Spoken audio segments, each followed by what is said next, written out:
tous et merci beaucoup de nous rejoindre. Bienvenue man ak sama team. On se retrouve comme tous les jours. Tey c'est la dernière émission de cette semaine tombé na ak vendredi 13 juin 2014. ñu ngi leen di nuyu di leen gërëm mbaa yeewu ngeen ci jàmm mbaa jàmm ngeen fanaane. jàmm rek yéen ñii seetaan yéen tamit mbaa jàmm ngeen fanaane.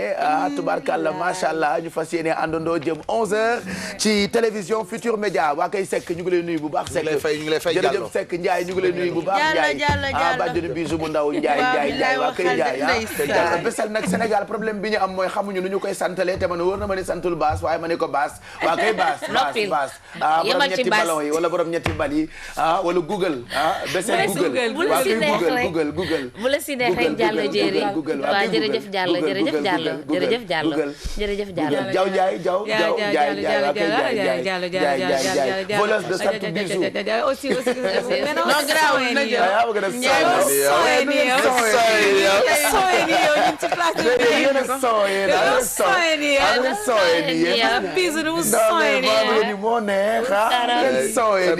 kenn du liggéey. C'est vrai suba kenn du liggéey. non man suba damay liggéey suba yéen du ngeen. waaw moom dina liggéey ca rajo ba xaaj lay nekk quoi xaaj ñi dañuy liggéey ñi dañuy liggéey. dañ laa bëggoon accompagner nga bañ. mais man tamit damay liggéey suba man damay liggéey man sax est-ce que du tey laay tàmbali liggéey gi ba suba.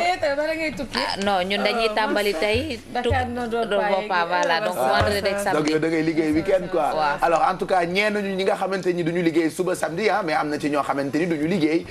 mais lu mu ci mën a doon rek vendredi li tax mu neex mooy week-end bi dafay xeeñ et puis boo xëyee Dakar dafay mel ni défilé de mode moo fi am xeetu sañ sa bu la réer da nga koy gis. comme je dis souvent ay sabadoor yu saf ndox yi mokk saf saabu waaye da nga ci gis na cure nice lool quoi comme sama gars yi tubarkalla ñoo matt géej waay laaw la waaye ni ngeen sooyee tayu leen ko kon daf leen bett mbaa du da ngeen ibbi armoire rek sañ see wadd bi njëkk a wadd ngeen sooy ay fanaanukaay la rek waaw quand même waa léegi sama yaay moom li muy sappo fan yi moo ko tey nee na Nigeria la dem non mais c'est très beau ça change un peu parce que moi je vois que maintenant jigéen ñu bëri ñu ngi koy def oui en ce moment affaire de maman Africa voilà ayca na ngeen doxalee ñu ngi leen di gërëm en tout cas ñu ngi leen di wax ni mën ngeen àndandoo ak ñun ñu defar suñu vendredi defar suñu week-end yéen nag yi leen soxal bokk na ci ñuy séddale alors tey dañuy commencer 50 000 donc à vos téléphones maa aussi c'est may ma xool ñetti numéro téléphone yi nga xamante ni ku ci wootee di nga am lu weesu sa njort 88 le 628 65 65 wala 88 628 22 22 wala 88 628 04 05 séddale nag dama cee taamu kudd yu njëkk yi bu yaboo yéen ñi njëkk a séddu dina doon seen avantage day doon seen avantage bu ngeen duggee rek am lu neex loo xam ne ni yéen rek la ñu koy baaxee mais d'abord voici ce qui vous attend dans Yeewu Leen de ce vendredi 13 juin 2014 alors comme chaque vendredi matin dañuy amal li nga xam ne ni mu di secret d'histoire balaa ngeen di génn seen kër ngeen xam un peu histoire yenn gox ak gox-goxaan yu nekk fii ci Sénégal loolu nag dañ ci ànd ak Bessel mais xam ne ni tay woo benn yoon ci tukki man daal xaw ma machine nga xaw ma robot nga tey yaa gannaaw suba yaa nga Bambilor Mbadou man xaw ma kii lu ko dal non war nañ ma xoolaat nag de c'est vrai robot nga wala lan nga yow non après dinañ ci ñëw yow xam nga man xam na tey fu ñu jëm que nag Pape Cheikh di nuyu rek ñi ñuy seetaan di wax saa su ne rek mbégte la ñuy am daal di fii toog bokk ak yéen ñi nga xamante ne yaa ngi yool di bëggal askan wi kon saa su ne dañuy am mbégte tey nag dañuy dem dëkk ba nga xamante ne dafa tudd Kaolack ga la ñuy jëm Kaolack ga waaw ndaxte nag dem ba ma yóbbaale ci ay Kaolack moom di nga dem ndaxte Kaolack ga lu tax ñu tuddee ko Kaolack ba tur bi boo ko déggee doo xam ne sax Kaolack ga la dañuy dem nag mu nekkoon nag dëkk ba nga xamante ne bu amoon Kaolack alors waaw Kaolack mooy Kaolack ga dafa lakkoon léegi nag nit ñi naan fan la ñuy dëkk lakk bu metti moo fa amoon dinañ ko xam ci kanam tuuti moo tax ñu tuddee ko fan la ñuy dëkk ji Kaolack ga la ñuy dëkk ji ndaxte lépp a lakkoon moo tax ñu tuddee ko xam nga rek nit ñi ak tubaab ba ñu daal di ne Kaolack waaw mais Kaolack ga la tudd kon nag tey ci dëkk boobu la ñuy dem mu bokkoon nag ci dëkk yi nga xamante ne yu amoon njëriñ la ci biir Sénégal Pape Cheikh mi ngi lay def nii. non. ngóobi fii dañ la may. bàyyi ko dama la boo ko bàyyi sa ñëw dalul. ki ma doon ngóobi rek mu gis ma. nga def ko nii. waaye ci loo de. mais wuy ma boo bàyyiwul ex di nga génn ñu doon de benn fansam bu tudd Fatou Ndiaye laa gis daf maa gis rek ni ma gis nga yow na nga bàyyi ex de ex sama xarit la. mais Dakar la tuddoon tubaab bu wax xë. Dakar man maa dul dugg ci say affaire ex ay ex doo ma indil benn waxu fajar. pourquoi Dakar. parce que dafa bëri woon Dakar.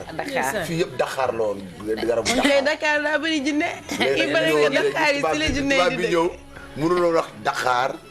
ñu ne ko mu ne xë mu wax kë. Dakar c'est vrai que ñu tudd xadi sax kadi lañ leen di woowee. bon il faut que j'appelle ay professeurs il faut que et moi aussi c'est après ma jox la numéro professeur Babacar Mbaye Ndak wala docteur Massamba Gueye comme ça ñu ma ci doy mu wax ñu ndax li ex wax dëgg la wala du dëgg waaw il faut que ñu xam ou après Bessel dem gëstul ñu ko parce que moom comme non nan la professeur Massamba Gueye ñu woo Massa d'accord on va appeler Massamba Gueye ci kanam parce que bu ñu nee Dakar tamit am na Ngor lu ci mel ni tamit wetu Gorée fi nga xamante ne Seydina Limaamu amoon na fay taalibe am ay bërëb yu fa nekk bu soobee yàlla génnant bi dinañ gestu ci yooyu indi ko teg ko fi ñun ñooy TFM nag fu ne la ñuy dem waaye yow yaay Bessel de may dem fu ne tey dañuy dem Kaolack ga lu tax Kaolack ga finalement mujjee tudd Kaolack daañ ko waxtaane bu ca kanamee ak secret d'histoire yi nga xamee ni Bessel mënu ko jagleel aju mu jot ci yeewu leen bi grâce ak Mado saa yu ñu xëyee daañu am ay tegtal ay trucs ak ay astuces yoo xamante ni muy góor wala muy jigéen daf ñuy permettre ñu am bien-être toute la journée n'est-ce pas Mado? Exactement Pape Cheikh comme ni nga ko waxee maa ngi nuyu mbokku téléspectateurs yi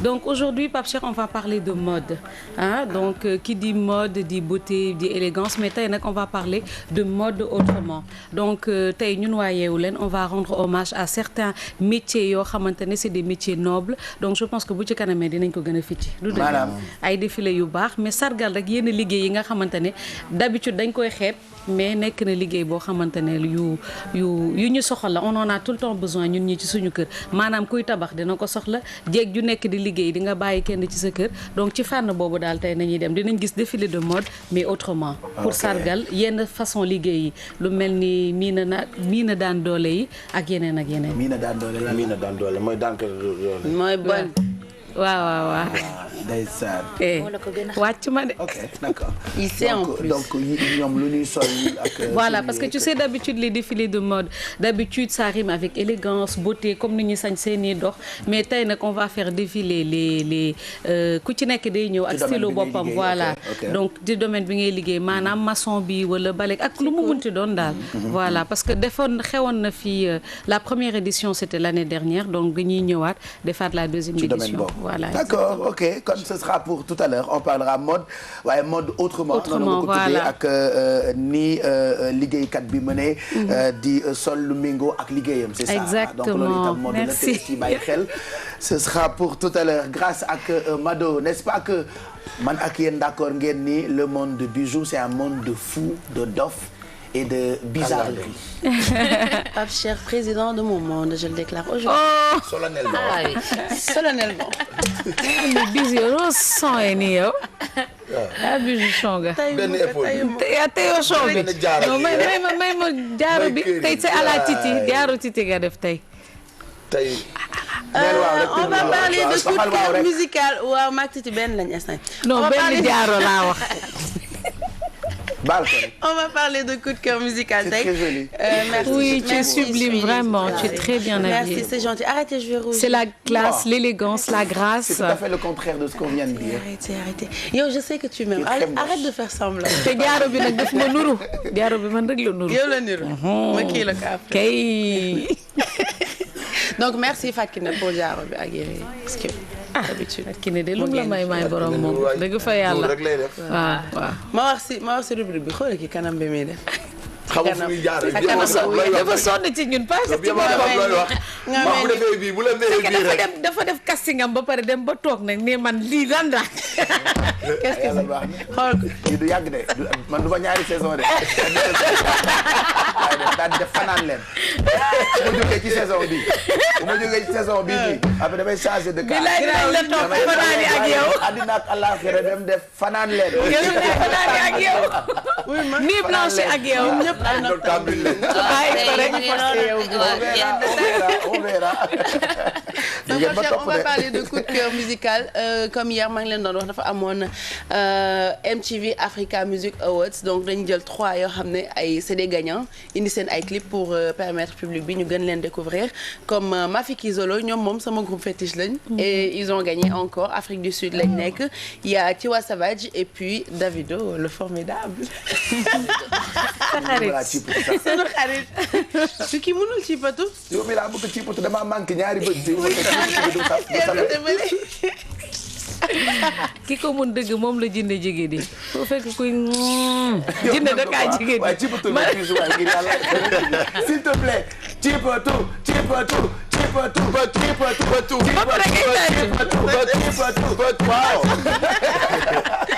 non c'est que Davido da ngeen ko mere mais ñëw ci yow ci patu bi ah non c'est que Davido nit ñi dañ ko mere mais moom moo nekkoon meilleur artiste masculin ak artiste de l'année ci MTV Music Awards quoi qu'on puisse dire il a du talent moo ko weeroon nag de bu ca kanamee nga waxtaane ko te bu ñu indil benn wax dafa teel voilà mu ngoog léegi Dex itam mu ngi toog mu ngi nii toog li ma Fatou Guewel ne dem passé Diallo xam nga keroog nga naan théâtre dégg naa nekk sanga fa te yépp le verre nag damay raxas Sorano bëgg naa nekk taxaw ana boni sama numéro Dex lii daal la ma yóbbante ci yow Fatou Guewel dafay raxas le verre Inch'Allah théâtre Sorano looloo nar a dàq sax anniversaire aussi léegi nag nee na ma passé Diallo nanga ma moomal Dex nag keroog nekk naa nga fa waaye ne nga yengul ci kaw seen bi boni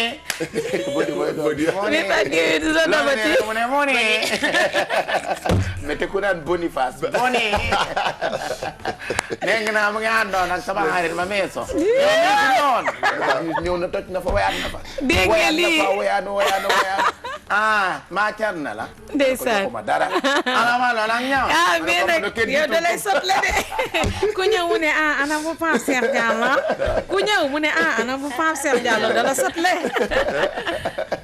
voilà donc Dex le vin théâtre Sorano raxas ak anniversaire Fatou Guewel waaye tey looy raxas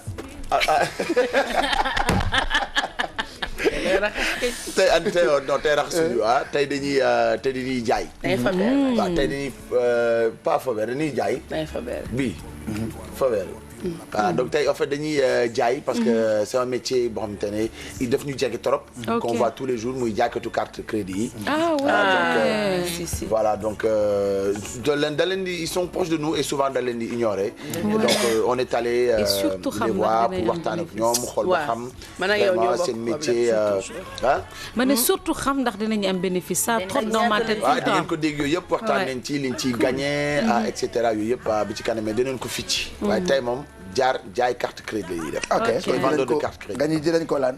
ficci waaw kon bu ca kanamee ñu ficci ko. loolu dëgg la. dinañ ko fii ci yéen ñi nekk ci internet bi itam réseaux sociaux yëpp da ngeen di réagir ci waxtu bu mu leen neexee ci Facebook par exemple Zeyna yaa ngi fa taxaw balaa ñuy commencé yeewu leen depuis 4 heures ou 5 heures gars yaa ngi àndandoo ak ñun. donc yeewu leen internet bi Facebook avant la. c'est pendant tout le temps ak après. c'est tout le temps voilà Pape Cheikh nuyu naa leen nuyu aussi téléspectateurs yi ak internautes yi alors Pape Cheikh comme d'habitude la page Facebook fonctionne 24 heures sur 24 à chaque fois gars yi ñu ngi envoyé seeni messages ak seeni commentaires on a commencé à recevoir des vidéos alors démb nag Fallou Dieng n'a pas du tout réussi à détrôner Boops Boops moo nekk ba léegi en première position. et tey nag balaa ma laaj question gars yi dama leen di proposer benn vidéo tout à l'heure et c'est un bébé de 2 ans avec la jambe cassée qui accélère la cadence. D'accord. Boops moo gagné démb contre Fallou Dieng aujourd'hui ça sera Boops contre ce bébé. Et puis tout à l'heure ñu proposer internautes yi ak téléspectateurs yi vidéo bi xaar rek ñu voté après ñu ñëwaat et puis il faut rappeler concours bi encore kan moo dàq def on accélère Kouthia.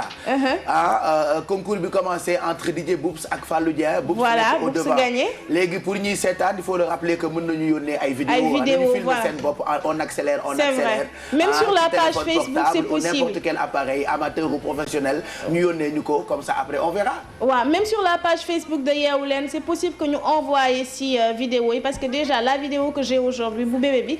via Facebook lañ ma ko yónnee. super alors c'est très possible sur la page Facebook de Yeewu Leen na ngeen di dem si message rek ngeen envoyer un message vidéo. Voilà. et puis dinañ ko jàllale sans problème. et puis bon xamuñu kan mooy gagné mais même bu DJ Boubs gagné dañu koy may opportunité ak chance mu yendu ak Kouthia. d'accord loolu c'est ça le prix léegi ñi nekk extérieur ñu def naka. on leur achète un billet d'avion ils viennent passer la journée avec Kouthia. loolu neex na de. c'est possible alors kon gars yi gaaw leen envoyer seeni vidéo tey c'est un bébé et demain lundi plutôt je ne sais pas qui ça sera. voilà mais yónnee leen rek. ayca kon ñu ngi leen di xaar. d'accord à tout à l'heure. à tout à l'heure les résultats des votes. Inch'Allah à tout à l'heure Léa pour le journal ce sera dans quelques minutes 7h30 lay doon il est 7h26 et puis Alfie sera avec nous grâce ak moom tous les matins tous les goûts sont permis et puis on aura beaucoup d'invités on parlera de plusieurs choses en même temps dañuy boole en tout cas utile ak agréable des artistes seront avec nous pour le show bi ñu leen di jagleel tous les matins ay intellectuels ay borom yi xam-xam itam ñëw. waxtaan ci seen ay projet ak yi nga xam ne ñoo ngi koy def te muy jëriñ askan wi waaye yéen mën ngeen a bokk ñu fàttaliwaat leen ko tey la vendredi week-end bi dañoo bëgg mu neex lool ba tax nag ku ci dugg di nga am 50 000 alors ay enveloppe yi def 50 000 la ñuy commencé kan moo ciy njëkk a dal ku ci bëgg a dugg rek boo wootee gëm naa ni doo ko réccu dina mel ni démb ak bërki démb te xam nga nag saa yu ma xëyee tubaarkàlla ba gàddu raakool bi moom ku taxaw sama da ngay tooy xep ba lay jox ba nga tooy ba nga kontaan lool da ngay xep baaral yow boo mu bàyyiwulee après yow un jour dinaa la mën a mos a wax xam en direct da nga bañ a moytu rek dinaa la mos a wax xam Bijou en direct da nga ma bañ a moytu rek yow Bijou mën na toog un jour dinaa ko wax loolu dinaa ko xam en direct laa ko wax ci télé bi da nga ma bañ a moytu en direct yow tamit nga koy waxee et xam loolu dinaa la ko mos a wax naa la ko Pape Cheikh xampal googu naa et voilà donc tout de suite sans